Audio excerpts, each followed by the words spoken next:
A robbery suspect shot dead in Sheboygan tonight on Action 2 News at 5, who's now investigating what happened to the officers involved. Local police take extra precautions amid shootings around the country, while Green Bay officers feel they have no choice but to make changes. Let's the search for St. Norbert College students swept into Lake Michigan. Why authorities are calling their efforts now a recovery mission. From WBAY TV, coverage you can count on. Action 2 News at 5 starts now. Good evening. Thanks for joining us tonight. A robbery suspect is dead after an officer-involved shooting in Sheboygan. Police were called to a robbery in progress at a bar last night. Responding officers say they shot and killed the suspect after he left the tavern with a rifle in his hand. Michelle Clemens is following this developing story and joins us live in the newsroom with details from police. Michelle. Cami, Bill, police say last night's officer-involved shooting was the city's first in 6 years. The two officers who shot the man are now on administrative leave, which is standard procedure, while outside agencies investigate. For those who live near Union Tap, it was a rude awakening. The lights flashing on my window. I was up laying in the bed and I heard a big bang. It looked like a war zone. It was a lot of activity out. Police say they were called to the bar around 11:30 last night for an armed robbery in progress. When they arrived, the two officers who responded say they saw a man with an AR-15 style rifle. Police say they told the man to drop the gun, and when he didn't, both officers shot and killed the man. At the time of the robbery, there were 4 people in the tavern, 2 employees and 2 patrons. One of the employees, a 53-year-old male, also received a gunshot wound to the arm and possibly a graze wound to the chest. He's in stable condition. It's unclear whether the suspect or officers fired the shots that injured him. Neighbors say the situation is scary. It was just, 3 houses down, and any gunshot, it could go through houses or anything. But say the incident doesn't change their opinion of what they say is a generally quiet area. It's been very safe, very safe. We like it. Our grandkids are here and we let them come out and play. We don't have to worry about, a lot of different things that you have to worry about in the city of Milwaukee. Now, officers aren't saying much about the victim today, but we're expecting more information about him to be released tomorrow. Cami? Thanks, Michelle. Authorities in Baton Rouge, Louisiana say surveillance video of the scene where 3 officers were killed makes it clear the shooting was an ambush. Police say video shows specific movements by Sunday's shooter, showing he was specifically seeking out law enforcement. 3 other officers were hurt before the man, 29-year-old former Marine Gavin Long, was killed in a shootout. No doubt whatsoever that these officers were intentionally targeted and assassinated. It was a calculated act against those who work to protect this community every single day. One of the injured officers has been released from the hospital. Businesses near the shooting scene started to reopen today. In light of the shootings around the country, local police are now taking extra precautions for their officers' own safety. News 5 Sarah Thompson shows us the changes they're making and why they feel they have no other choice. Green Bay Police Chief Andrew Smith is just as frustrated as law enforcement around the country as he sees the continued violence aimed at police officers. As the leader of nearly 200 officers in Titletown, over the weekend he authorized changes to ensure his crew is as safe as possible. After the shootings in Baton Rouge, we offered the officers here in Green Bay the opportunity to double up in their police cars. So right now you'll see officers riding 2 deep to a car. That's at their option. Officers can still ride solo, but the chief says some are deciding to ride in teams. The same thing officers in many other larger cities are starting to do too. In addition, they're changing the way officers respond with backup. Typically, when we're working a 1-person vehicle, we get a radio call, we'll cancel a backup after the call gets handled. We're going to let the officers backup respond and continue to respond just to make sure that everything's okay. At the same time, they're working with the Green Bay Metro Fire Department, responding to calls to ensure they are safe too. While they've received no credible specific threats against firefighters or police, Smith says they're monitoring anti-police rhetoric online. With the changes in place, the chief says they will monitor response times and call in more officers if they start to slow, but he feels these changes are necessary in the times we now live. Certainly Green Bay is a safe place. Certainly the Green Bay community has been extremely supportive of the police department, but we really want to make sure we're using all the caution, taking all the precautions we can to keep our officers safe. Sarah Thompson, Action 2 News, Green Bay.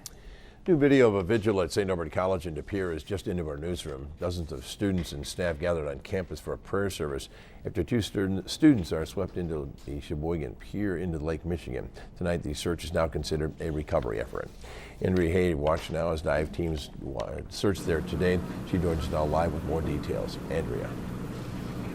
Yeah, good evening, guys. Multiple rescue boats have been behind me near the lighthouse using sonar technology that had to be brought in from the city of Milwaukee, and they appear to be targeting a specific area near that lighthouse. Now, the group of 3 men were swept into the water Sunday. Only one person was found. He is alive and in good condition in the hospital, we're told. Friends and family of the other 2 men, they've stayed behind on the scene behind the caution tape all day today.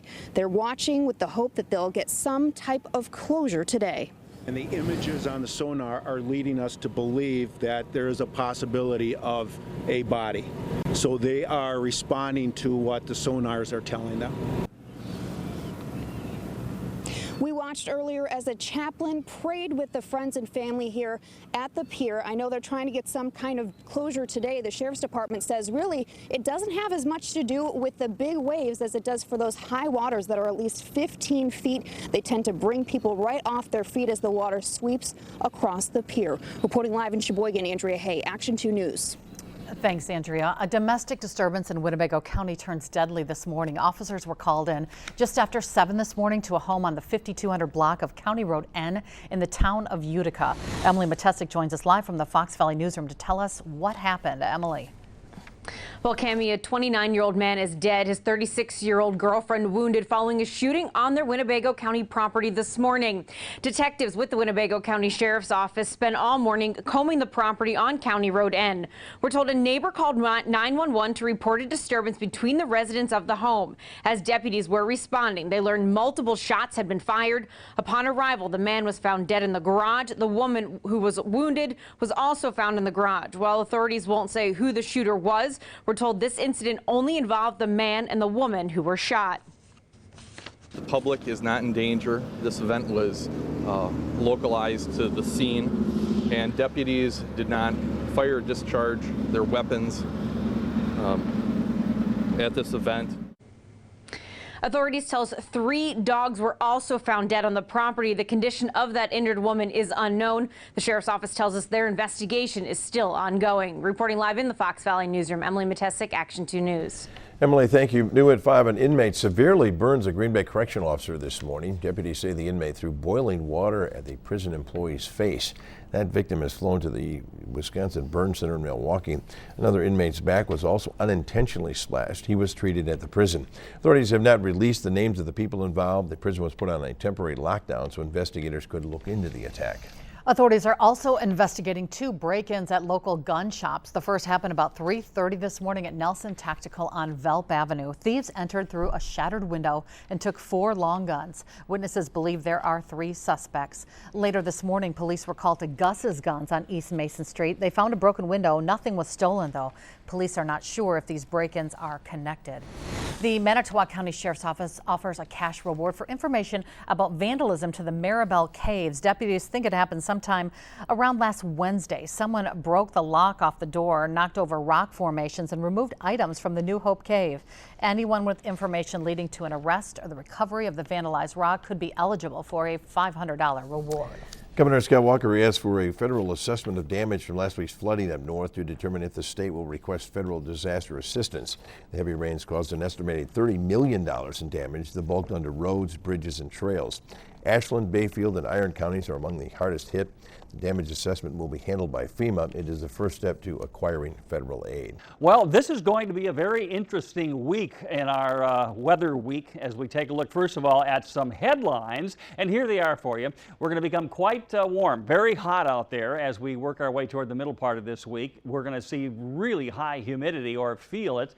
And we're also going to get a chance of some thunderstorms at times. So first of all, here's where you got today for high temperatures. About 78 in Antigo. 86 was the high temperature in Wapaka. 83 in Oshkosh. Got into those lower 80s along the lakeshore and also around the bay. 82 in Green Bay. Again, those are a little bit warmer than normal for this time of the year. Right now, still 82 in Green Bay, also in Ocado and Marinette with 82, 83 in Sheboygan, and 83 in Oshkosh, and then some 70s as you go toward north central Wisconsin, and Rhinelander right now is at 79 degrees. Now, depending upon where you are today, the dew point numbers have been either less than 60 or above 60, and that makes a big difference because 60 is that comfort line. You get below that and it doesn't feel so humid, at least to most people. But when you get to about 66, that gets a bit sticky, and that's what the dew point is in Green Bay. Contrary to that, or in contrast to that, you've got 58 in Wapaka, and really that's less humid. So you get the idea. Depending upon where you are here, you can tell where those numbers are. Above 60, it's going to be on the sticky side. All right, so here's the satellite view right now, and we've had a fair amount of sunshine. There are a few clouds in the north there. There is a bit of a boundary that is causing some cloud cover, but not bringing us rain. Now, this is the setup across the country as we go toward Friday. So from the middle of the week, let's say Thursday, maybe late Wednesday, Thursday, and Friday, here's what you can expect. The jet stream way up north there into Canada, building ridge of high pressure up to the atmosphere right here in the middle of the U.S. And that brings almost wall-to-wall warmth across the country. And we're going to be right on the edge of that warmth, right on the very edge. And that will mean that at times we could have some passing showers or thunderstorms come along. So there's that option in there.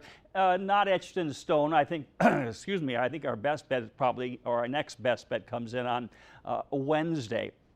Pinpoint Predictor likes the idea on Friday of giving us a high of 100, I should say a high of 93, and it feels with that humidity almost like 100, 101 or so, or 102. You get the idea. So it's really going to be the warmest widespread heat, not just here, but nationwide of this summer. Here's Pinpoint Predictor early in the morning going toward the lunch hour. You can see, again, the green numbers are your dew point numbers. So they're in the 60s, not really high, but you know, enough to make it feel sticky out there. You're around 80 degrees there at lunchtime. That would be in Shawano, and you've got about 77 in Oshkosh, close to 80 in Green Bay, and you're going to top out tomorrow right in that 82, 3, 4 degree area across much of the area, and then maybe just a little bit less than that as you go north. So it'll be a day that'll be somewhat similar to today. The trend in the temperatures, though, here's your Tuesday right there. You see where you are? Look what happens. Look how it climbs into those 90s and then comes back to normal as we get into the end of the week and into the early part of next week. So our first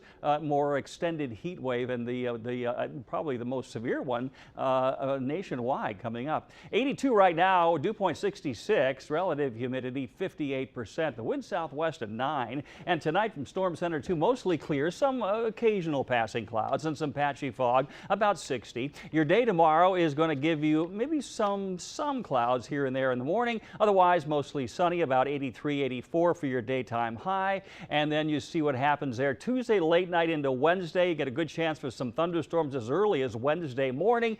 How you doing, everybody? Packer players will report for training camp a week from today. The first practice will be the following day.